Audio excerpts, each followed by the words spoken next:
Hi guys, Mr. Lee's doing the SQA Higher Mathematics on 2018, paper 2, and we're going to be doing question 7, where for 7a part 1 you have to show that x take 2 is a factor of that expression there, and then for part 2, as usual, factorise the whole thing fully.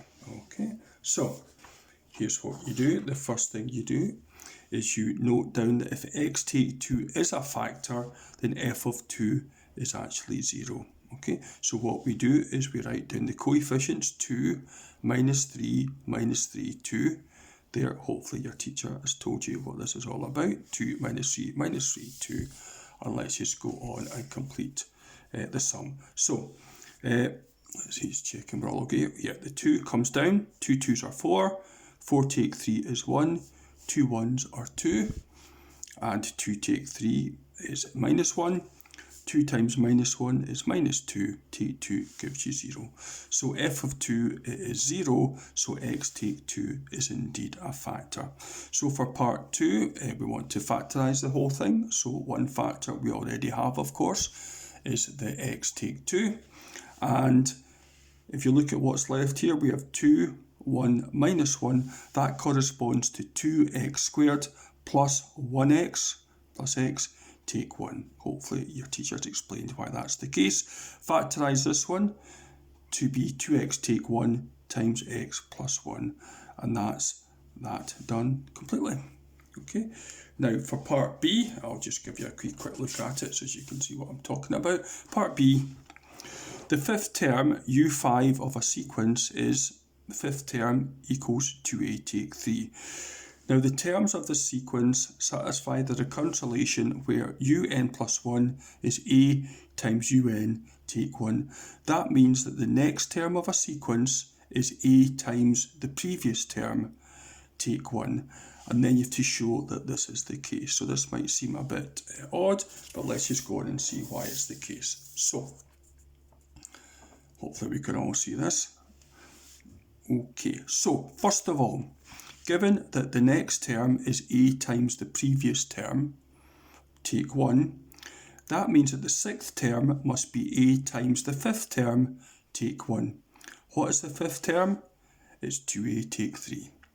So the sixth term is a times 2a take 3, take 1. a times 2a, 2a squared, take 3a, take 1. So u6, the sixth term, is 2a squared, take 3a, take 1. The seventh term is a times the sixth term, take 1. So the seventh term is a times the sixth term, 2a squared, take 3a, take 1, take 1. Multiply through by a, you have 2a cubed, take 3a squared, take a, take 1. So that's the seventh term. Then it says for part C, the seventh term equals the fifth term. So the seventh term, putting in placing that there, equals the fifth term there. Put it there. Then we're now going to move it over. So the 2a becomes take 2a, the take 3 becomes plus 3, set it equal to 0. Now this all tidies up to 2a cubed, take 3a squared, take 3a plus 2 equals 0. Hopefully that's a little bit familiar because that's exactly what we started off with at question 7. Not in terms of a, but in terms of x, of course. 2x cubed, take 3x squared, take 3x, add 2. So we have exactly the same expression to be solved in terms of a in terms of rather than x. So we can factorise that just like we did up there, replacing a there. So we have a take 2 times 2a take 1 times a plus 1. Now solving each of these, a is setting this equal to 0, a would have to be 2. Setting that equal to 0, a would have to be a half. 2 times a half is 1, take 1 gives you 0. Yeah, that's okay. And a equals minus 1 over here. Okay, so these are your values of a. But one problem we have is that the limit exists, okay? So we have 3 values of a, which is 2, a half, or minus 1. Now, given that the the recurrent relation is un plus 1 is a times un take 1. For a recurrent relation to have a limit, a must lie between -1 and 1.